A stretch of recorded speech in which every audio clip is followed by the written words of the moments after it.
नमस्कार, आप देख रहे हैं न्यूज़ इंडिया और मैं हूं आपके साथ रितु तोमर। तो बिहार में किसकी बहार में पहली खबर विधानसभा चुनाव को लेकर, जिसमें निर्वाचन आयोग पहुंचा है बिहार। पटना के लेमन ट्री होटल में चुनाव आयोग की बैठक। बिहार के सभी जिलों के डीएम, एसएसपी और एसपी के साथ ये बैठक की जा रही है निर्वाचन आयोग राज्य में चुनाव की तैयारियों का जायजा लेने पहुंचा है। तो बता दें आपको कि पटना के लेमन ट्री होटल में चुनाव आयोग की बैठक जारी है और बिहार के सभी जिलों के डीएम, एसएसपी और एसपी के साथ ये बैठक की जा रही है।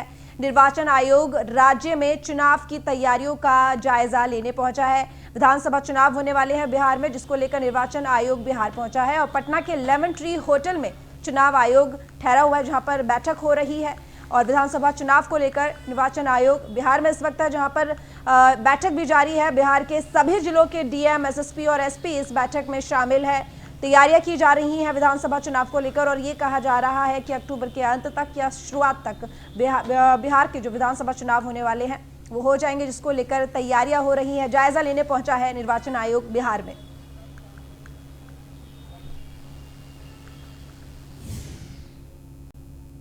विधानसभा चुनाव नजदीक आते ही कैमूर जिले में ग्रामीण अपनी मूलभूत समस्याओं को लेकर वोट बहिष्कार का बैनर गांव की सीमाओं पर लगाना शुरू कर दिया है। ग्रामीणों का आरोप है कि चुनाव जीतने के बाद कोई भी विधायक गांव में झांकने नहीं आता। पिछले 30 सालों से गांव विकास से कोसों दूर है। गांव में आज तक सड़क नहीं बनी है और ना ही जल निकासी का कोई प्रबंध अब तक हो पाया है, जिसकी वजह से मजबूर होकर ग्रामीण रोड नहीं तो वोट नहीं का नारा बुलंद कर रहे हैं। कैमूर जिले के ग्रामीणों ने वोट बहिष्कार का ऐलान कर दिया है। ग्रामीणों ने वोट बहिष्कार का बैनर गांव की सीमाओं पर लगा दिया है। ग्रामीणों ने रोड नहीं तो वोट नहीं का बैनर लगाया है। तो ग्रामीणों ने वोट बहिष्कार का ऐलान किया है। कहा है कि चुनाव होने के बाद कोई भी नेता यहां नहीं आता और ना तो गांव में सड़क का इंतजाम है और ना ही जल निकासी को लेकर कोई व्यवस्था की गई है। तो ग्रामीणों ने सीमाओं पर यहाँ पर बैनर और पोस्टर लगा दिए हैं, जिसमें ग्रामीणों ने रोड नहीं तो वोट नहीं का नारा लिखकर ये बैनर और पोस्टर लगाए हैं।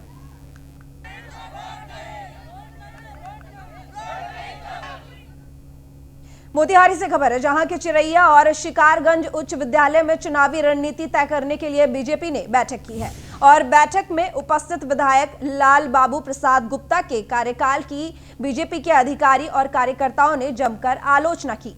बैठक में विधायक के बीते 5 साल के कार्यकाल में हुए विकास कार्य की बखिया उधेड़कर रख दी गई।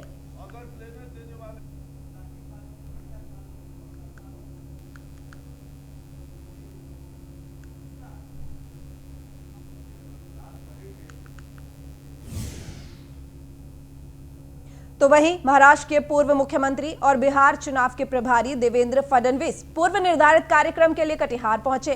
इस दौरान उन्होंने कार्यकर्ताओं के साथ चुनाव को लेकर बैठक की। बैठक के बाद मीडिया से बातचीत के दौरान फडणवीस ने बताया, सीट शेयरिंग को लेकर एनडीए में एक आम सहमति बन चुकी है और इसको लेकर किसी प्रकार का कोई भी विवाद नहीं है। वहीं सुशांत सिंह राजपूत का मामला कोई चुनावी मुद्दा नहीं है। सुशांत सिंह राजपूत को न्याय मिले यही देश चाहता है। साथ ही चल रहे कंगना रनौत के मसले पर उन्होंने कहा कि हमारे सबसे बड़े सुपरस्टार नरेंद्र मोदी हैं। उन्हीं के चेहरे पर हमने पूरे देश में लोकसभा चुनाव जीता है, विधानसभा भी उन्हीं के चेहरे से ही जीतेंगे। विषय नहीं होता है। जब गठबंधन की राजनीति होती है तो गठबंधन की राजनीति में एक नेता होता है और हमारे नेताओं ने घोषित किया है कि चुनाव नीतीश जी के नेतृत्व में लड़ा जाएगा। तो नीतीश जी हमारे नेता है। भारतीय जनता पार्टी एक अपने वजूद रखती है, अपनी ताकत रखती है और हम सारे गठबंधन के लोग मिलकर नीतीश जी के नेतृत्व में लड़ेंगे भी और चुनकर भी आएंगे।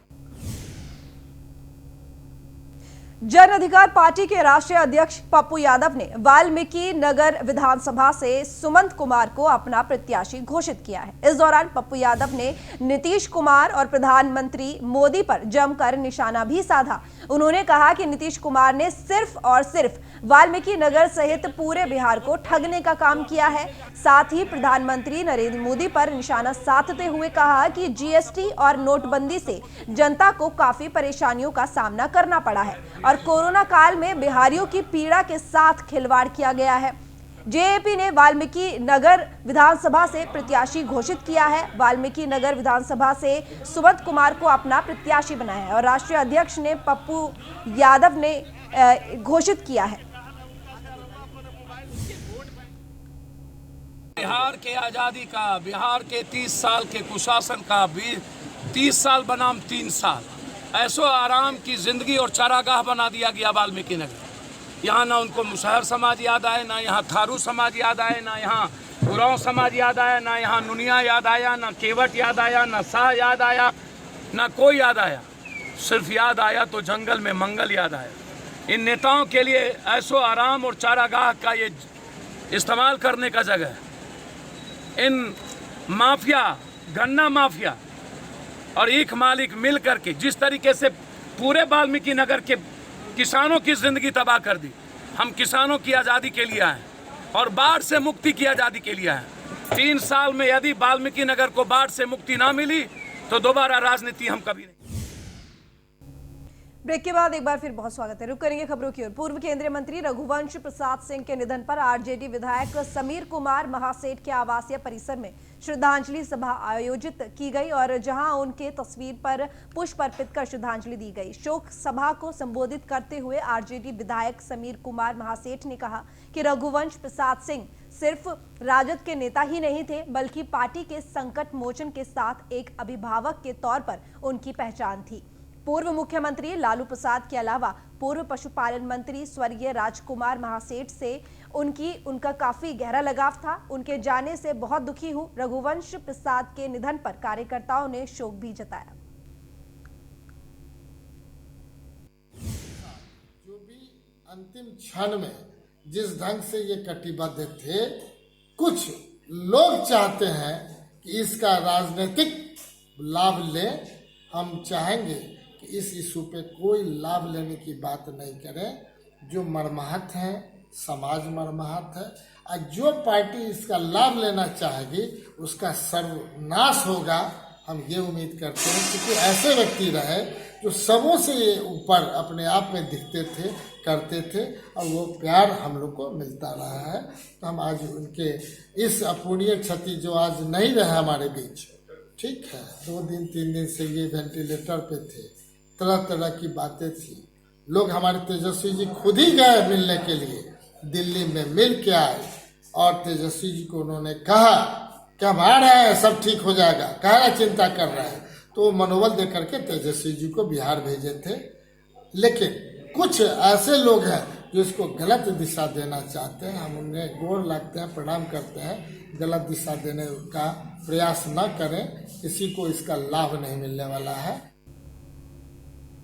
बेतिया में एक पुल बाढ़ के पानी से पूरी तरह क्षतिग्रस्त हो चुका है, जिसकी मरम्मत कराने इंजीनियर को लेकर निर्दलीय प्रत्याशी अखिलेश्वर प्रसाद पुल पर पहुंचे, जहां कुछ अज्ञात लोगों ने उन पर फोटो खींचने का आरोप लगाकर हमला कर दिया।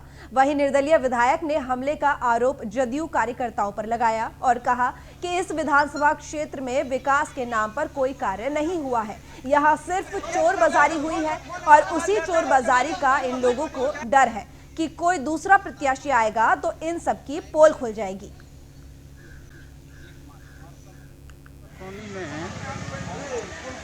ये पंचायत से मुखिया जी के द्वारा करीब 20 फुट पुराना पुल वो बाढ़ के कारण अतिवृष्टि से वॉश आउट हो गया। इसका तत्काल मोटरेबल कर रहे हैं लोगों के आवागमन की सुविधा के लिए। उसके बाद इसका प्रस्ताव बना के विभाग को भेजा जाएगा। विभाग से स्वीकृति उपरांत इस पुलिया को बनवाएगा। प्रखंड का 27 नंबर क्षेत्र का जिला पार्षद हूँ और इस पूरा प्रखंड का मैं जिला योजना समिति का मेंबर हूँ। कल मुझे संज्ञान में मिला कि मैनाटाड़ प्रखंड के सकरौल पंचायत के वार्ड नंबर 3 में एक पुल है जो मुख्यमंत्री सड़क योजना के तहत जो रोड बना था उसमें वर्षों पुराना एक पुल था, उसका निर्माण नहीं हुआ और बारिश के पानी, बाढ़ के पानी से वो पुल बह गई है। तो हमने यहाँ आया, जनता से मिला, हमने देखा कि जनता का आवागमन ठप है। तो हमने डीएम साहब को व्हाट्सएप के माध्यम से सूचित किया, डीडीसी को किया, एग्जीक्यूटिव साहब को किया एसडीएम साहब को किया और संबंधित सिक्टा मैनाटांड बीडीओ को किया। मैं ब्रेक के बाद स्वागत है। छपरा के परसा विधानसभा में इस बार छोटेलाल राय राजद के टिकट से चुनाव लड़ेंगे, तो वहीं जेडीयू के टिकट से चंद्रिका राय, जो कि लालू यादव के समधी हैं और इस बार अपने दामाद के तेज प्रताप के विरोध में चुनाव लड़ेंगे। पर अब देखना होगा कि इस बार चुनाव में परसा विधानसभा में क्या कुछ होता है। वहीं छोटेलाल राय ने बताया कि परसा राजद का सीट रहा है और इस बार भी राजद ही यहां से जीतेंगे। वही बताया कि हमारी लड़ाई भी किसी ने नहीं लड़ी है और हमने परसा में विकास किया है और विकास के दम पर ये चुनाव जीतेंगे। हमारे संवाददाता मनीष श्रीवास्तव ने खास बातचीत की विधायक छोटेलाल राय से, आइए देखते हैं। आज मैं पहुंच चुका हूं परसा विधानसभा क्षेत्र में और परसा विधानसभा क्षेत्र के हमारे साथ यहां के पूर्व विधायक और इस बार राजद के टिकट वाले छोटेलाल राय जी हमारे साथ मौजूद हैं। इनसे बातचीत करेंगे और जानने की कोशिश करेंगे कि इस बार चुनावी मुद्दा क्या होगा और किस मुद्दे के लिए चुनाव होगा। मुद्दा क्या होगा इस बार? हमारे पास तो मुद्दा बहुत है। 5 साल जो परसा विधानसभा पीछे चल गया उसको आगे करना। इसके पहले जब हम लोग एमएलए थे हमने बहुत जनता को काम किया। जो चौराहा में खड़ा है पहले खड़ा नहीं होती, लेकिन अभी हम लोग को मुख्य मुद्दा हो गया है कि तेजस्वी जी को मुख्यमंत्री बनाना। नौजवान है, उन्होंने सकारा है पब्लिक में कि जब हम मुख्यमंत्री होंगे राज्य के तो 4.5 लाख जो हम फर्स्ट आइटम हम 4.5 लाख लोगों को पहले नौकरी थे। आखिर क्या वजह रही कि आप जदयू का दामन छोड़ और राजद का दामन पकड़ा, कि क्या वजह रही इसके पीछे और इस बार आप राजद के टिकट चले चुनाव लड़ेंगे? अरे भैया हम तो राजद के लोग थे, तो राजद में चंद्रिका राय जब दूसरे दल में चले गए थे ऑटोमेटिक था कि ट्रांसफर करना। और पहले से हम राजद के लोग, हम एनडीए के लोग नहीं थे, हम राजद के लोग थे। अपने घर में वापस हो गए। आपकी प्रमुखता क्या हम लोग देखिए, हम लोग 2-3 चीज़ बहुत तय की कि अभी जो आपदा आया है, आपदा की घड़ी में आज हम लोगों को होगा कि पहले का प्राथमिकता हो कि हर घर में शौचालय बनाने का, और एक मॉडल शौचालय भी हम लोग हर गांव में बनाएंगे जो अपना एक्स्ट्रा जो एमएलए फंड होता है चाहे जो व्यवस्था से बने। दूसरा होगा कि अभी बहुत तरह के गरीब जिसका घर नहीं बन रहा है, अभी देख रहे होंगे कि सरकार में क्या है कि 40,000 50,000 रुपया लोगों का वसूली, थोड़ा उस पर हम लोग जब एमएलए थे तो ब्रेक डाले थे, तो उस पर ब्रेक डालना है हम लोगों को। बहुत तरह के इस बार चंद्रिका राय भी मैदान में उतरे हैं और लगातार जिस तरीके से लालू यादव की समझी की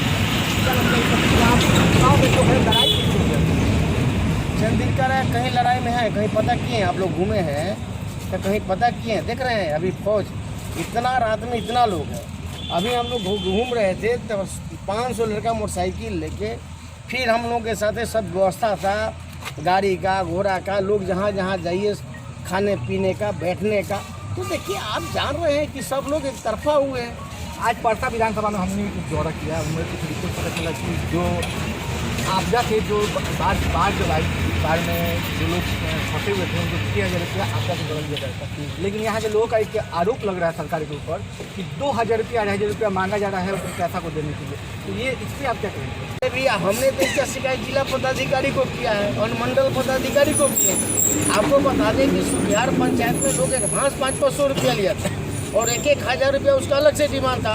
ये हमारे साथ आज छोटेलाल राय थे जो कि साफ तौर पर सरकार पर एक सवाल भी उठा रहे हैं कि जिस तरीके का काम होना चाहिए वो काम जमीनी स्तर पर नहीं दिख रहा है। हालांकि इस बार चुनाव नज़दीक आ रही है और तमाम प्रत्याशी मैदान में आ रहे हैं, लेकिन इस बार जो लड़ाई है यहाँ पे लड़ाई दिलचस्प होगी क्योंकि एक तरफ चंद्रिका राय है और दूसरी तरफ छोटेलाल राय है। प्रधानमंत्री नरेंद्र मोदी के 70वें जन्म दिवस को बीजेपी कार्यकर्ताओं ने सेवा सप्ताह कार्यक्रम के रूप में मनाया। जिला महामंत्री विजय कुमार सिंह ने बताया कि पीएम नरेंद्र मोदी का जन्मदिन 17 सितंबर को है, लेकिन बीजेपी में उनका जन्मदिन सेवा सप्ताह के रूप में मनाया जा रहा है, जो 14 सितंबर से लेकर आगामी 20 सितंबर तक मनाया जाएगा। इस सेवा सप्ताह के तहत कोरोना योद्धाओं को सम्मानित किया गया। अस्पताल के मरीजों के बीच फल भी वितरित किए गए। जो है देश के प्रधानमंत्री नरेंद्र मोदी जी के जन्मदिवस के उपलक्ष्य 14 से 20 तक पूरे हिंदुस्तान में सेवा सप्ताह के रूप में इसका शुभारंभ आज 14 तारीख से स्टार्ट हुआ। उस शुभारंभ के तहत रोहतास जिले में हम लोग नासरीगंज में हमारे नगर पंचायत में जो सफाई कर्मी जिन्होंने कोरोना जैसी वैश्विक महामारी में सभी जनता डर से मतलब डरे हुए थे, उस डर में भी निर्भयतापूर्वक निडर होकर उन लोगों ने जो जनता सेवा का काम किया है, उसके लिए उनको हमने जो है भारतीय जनता पार्टी के सभी कार्यकर्ता नगर अध्यक्ष जी के माध्यम से हम लोगों ने सम्मानित करने का काम किया। उसके बाद जो है नासरीगंज में भी रेफरल हॉस्पिटल में जो हमारे रोगी थे उन लोगों को भी हमने फल वितरण करने का काम किया। और ये नरेंद्र मोदी जी के जन्म दिवस के उपलक्ष्य में सेवा सप्ताह के रूप में मनाया जा रहा है। विजय सिंह जिला महामंत्री, कार्यक्रम प्रभारी नरेंद्र मोदी जी के जन्म दिवस के जिला से। फिलहाल इस बुलेटिन में इतना ही। खबरों का सिलसिला लगातार जारी रहेगा। देखते रहिए न्यूज़ 1 इंडिया।